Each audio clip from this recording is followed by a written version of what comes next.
Ferran Torres stunned transfer watchers today by turning down a lucrative offer from Saudi Arabia and making clear that his immediate future remains at Barcelona. After the best season of his career and a breakout campaign playing as a centre-forward under Hansi Flick, the 25-year-old chose the sporting project at Camp Nou over a tempting financial proposal. That choice matters because it arrives at a moment of clear need for Barcelona.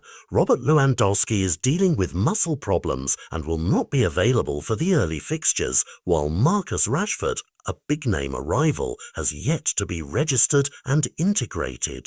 Torres' decision does more than close the door on one offer.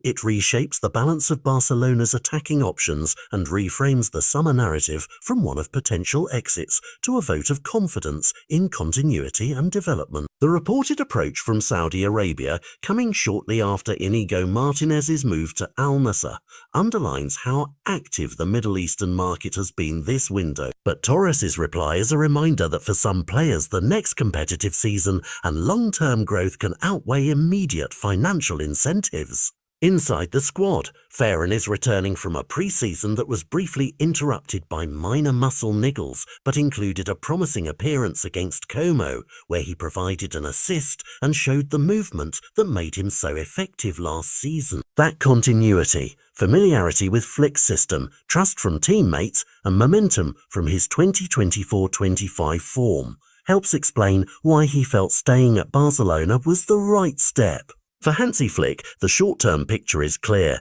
with Lewandowski managing fitness and Rashford not yet cleared to play competitively. Torres is the most reliable internal option to lead the line. He arrives not as a stopgap, but as someone who already proved he can finish, create space and press from the front in the role Flick prefers. The manager will nonetheless face careful decisions about minutes and rotation, balancing Torres' workload with the veteran presence of Lewandowski when available, and integrating Rashford in a way that preserves form and reduces injury risk across a congested season.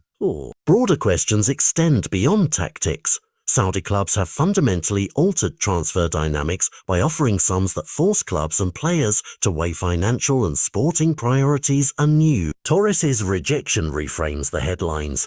It highlights that for players who feel they are on an upward sporting trajectory, the opportunity to keep developing in a competitive European environment can still take precedence. That doesn't mean Saudi clubs will stop targeting top names, but it does signal that the market's power has limits when weighed against a player's sense of belonging and ambition.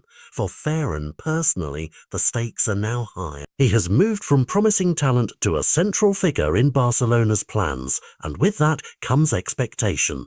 Supporters will watch every run, touch and finish with renewed scrutiny, eager to see whether this vote of commitment translates into goals and decisive performances in La Liga and Europe. If Torres responds as he did last season, combining sharp movement with consistent finishing, Barcelona gain not just a scorer, but a leader who can carry matches when the veterans need rest. If the early fixtures show signs of rust or inconsistency, the club may still explore reinforcements, but for now the headline is clear and simple.